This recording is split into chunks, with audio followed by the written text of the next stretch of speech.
Prišiel čas na upgrade. Najslabšia časť tejto mojej mašiny je nespochybniteľná grafika. Aktuálne v nej je 2070. Ale dneska mi dorazil balík. Ľudia na internete túto grafiku úplne opičovali, tak som zvedavý, či som práve vyhodil stovky eur do koša. Aby ste boli v obraze, ja tu mám aktuálne procesor Intel Core i5, 10600 KF a 16 GB DDR4.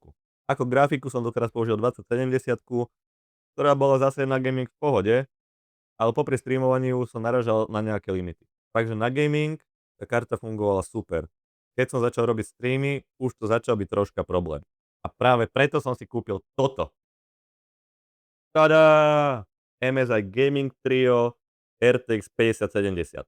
Táto karta má duálny encoder, čo v preklade znamená, že viem robiť súbežne 2 streamy a popri tom zožerie úplne minimum VRAM.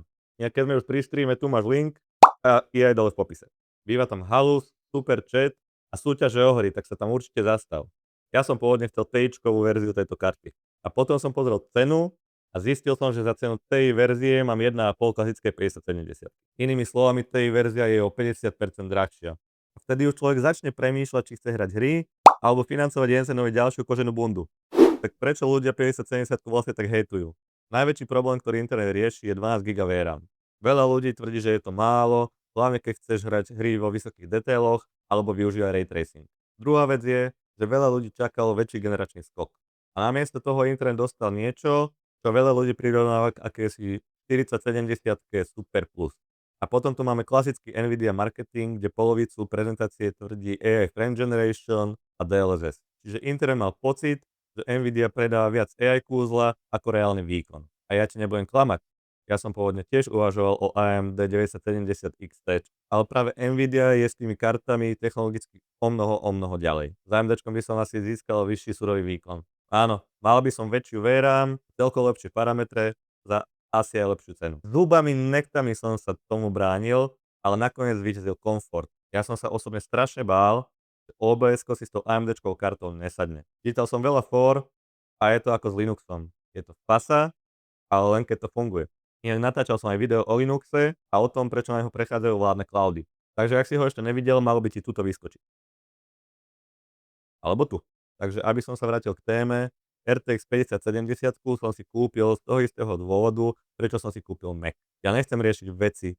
Ja to chcem pustiť a bum, ide to. Pre moje potreby bola táto karta úplný sweet spot. Bolo to za celkom fajn peniaze, celkom fajn výkonom. Lenže problém internetu je, že veľa ľudí zabúda na normálnych hráčov. Lebo áno, 5070 Ti je lepšia karta, lenže zároveň stojí podstatne viac. V momente, keď som si prerátal, koľko by som ešte musel doplatiť za Ti verziu, tak tá klasická 5070 mi začala dávať väčší a väčší zmysel. Lebo ja nechcem stavať na počítač, ja si chcem večer pustiť Dooma, Kingdom Come alebo nejakú hororovku. Ešte chcem doplniť, že veľa z vás môže opičovať, že do mojej zostavy sa takáto karta nehodí. Že pre ten procesor a platformu je to v zásade overkill a teraz je zostava nevyvážená. Áno, súhlasím, plánujem postupný upgrade na AM5 platformu, hodím tam nejaký AMDčkový procesor, tým aj DDR5 a všetko ostatné.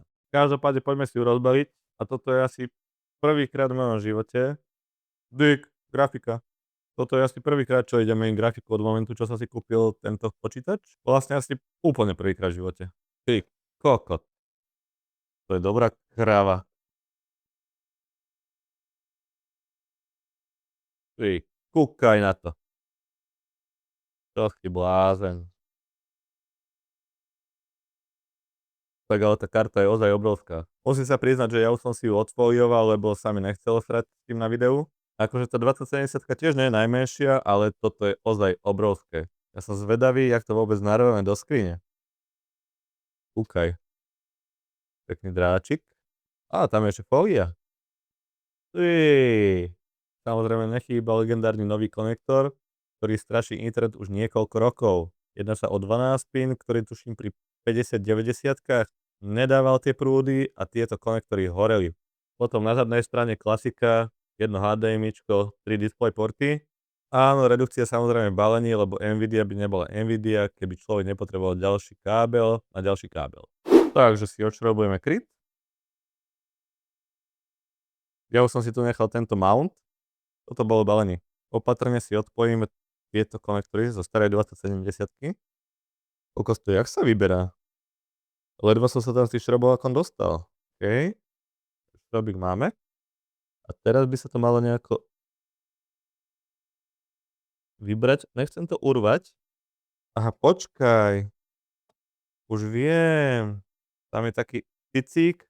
Dobre. Takže moja stará 2070 goodbye. A teraz prichádza tá časť, kde dúfam, že sa táto tehla vôbec zmestí do tejto skrinky. Ale myslím si, že by tam malo v pohode vojsť. Skriňa je dosť veľká. Tak poďme. OK.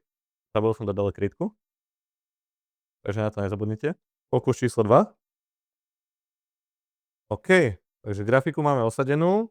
Teraz budem potrebovať ďalší 8-pinový kábel. No ale to si budem musieť rozobrať aj zdroj. OK, vy to z tejto strany asi nevidíte, ale pripojil som nový 8-pinový kábel do zdroja. Tak, zdroj máme osadený späť. Ja si ešte niekade prepchám ten kábel. Takto. Yes, máme to. Nemáme. Až teraz to máme. Dva šrobiky. Takže teraz si pripojíme ten 12-pinový konektor. A teraz už len plugnuj grafiku. Grafiku tam treba dotlačiť ozaj pevne, aby to nehorelo, jak pri tej 5090. Tie káble sú tu také špatné. Ja to možno potom ešte upravím. Tak to by to bolo podľa mňa celkom v pohode. Aj keď to ide k tým ventilátorom, ale dobre, zatiaľ to stačí. A ja by som si teda tú grafiku ešte rád podoprel nejak. Takže povedzme takto nejako. OK, asi môže byť. No a to by malo byť všetko. A vyzerá to fajne. Počkaj, nemôžeme. Nám tu ešte vystal jeden šrobík. Tento šrobík ešte patrí sem. A teraz môže zakrytovať. OK, to by sme mali. Tak presunieme sa hore. OK, vidíme, že driver asi chýba. Máme troška nižšie rozlíšenie. OK, už nám niečo preblikáva. Yes, takže máme normálne rozlíšenie. Grafický adaptér. 5070. Super. Ja to idem vytestovať. Presuniem sa už na hernú zostavu. A tam si poviem ďalšie dojmy z hry. Slušní lidi jako si ty vždycky rád vidí.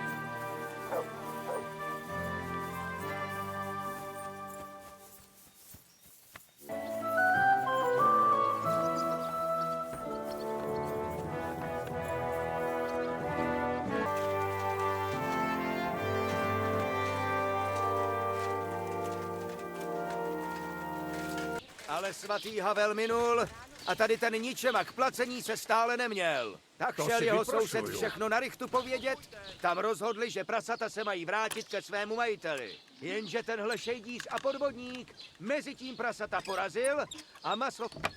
Hej, ty tam! Bůh Proč si ti ho to pustil? oplatí na...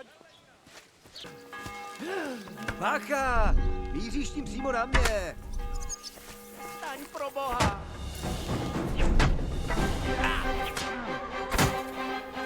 Dá bylo, co? Satan obchází naše město. A jediná A vůbec odporný člověk. Pojďte blíž, pojďte se na něj podívat. Tenhle neslouží.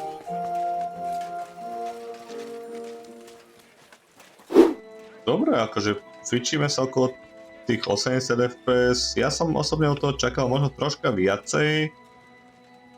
Ale za tú cenu mať stabilný stream asi v pohode. Aha, pozri sa, blížime sa vyše 100. A to teda akože utekám. Dobre, teraz sme okolo 90. Ja som to prepol teraz na Ultra. A akože v zásade na kick to stačí. 60 fps. Cvičíme úplne, že na ultra detaily. Neoptimalizované. OK, takže teraz vyskúšame semi. Kde má šedivku? Kamoško, Jan Balta navaril také tracky.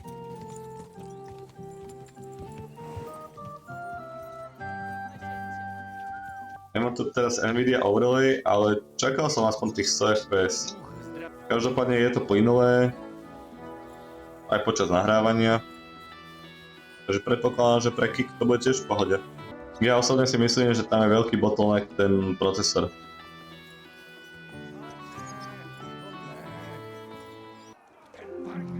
Oh.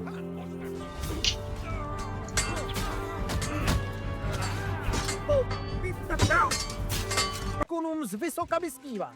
Hloupal se do a živitele rodin. To není pravda. Onomkol som ho. Utekaj. Uvedom si to, že na hry mi v zásade stačila moja 2070. Kúpil som ju kvôli dual encoderu a proste kvôli tomu, že už som chcel niečo novšie. A grafika mi prišla ako najslabší článok tejto zostavy. Takže je 5070 naozaj taká zlá grafika? Úprimne, podľa mňa nie. Myslím si, že internet ju troška prehejtoval, pretože čakal väčší generačný skok. A zároveň chápem aj tú kritiku. 12 GB v tejto cenovej relácii už fakt nie je ideál. Lenže keď človek za grafiku nechce dať cenu jazdeného auta, tak podľa mňa táto karta je dobrý deal. Svojou technológiou pomerne pekne dobieha svoju konkurenciu od AMD. K tomu máš dobrú podporu driverov a tak ďalej a tak ďalej. Proste myslím si, že Nvidia je o niečo stabilnejšia. Zároveň ja grafiku využívam ešte pri vylepšovaní zvuku a kamery pri natáčaní, takže to je ďalší z bodov, v ktorých Nvidia exceluje. Každopádne napíš do komentáru, čo si o 5070 myslíš ty. Ja idem pustiť streaming, takže ak ma ešte nepolovuješ na Kiku, dojdi sa tam zabaviť. Link ti tu vyskočí a máš ho aj dole v popise. Samozrejme like a odber je pre mňa veľký support. Tak a to už je na dnešné video všetko. Ďakujem, že ste ho dopozerali a čaute.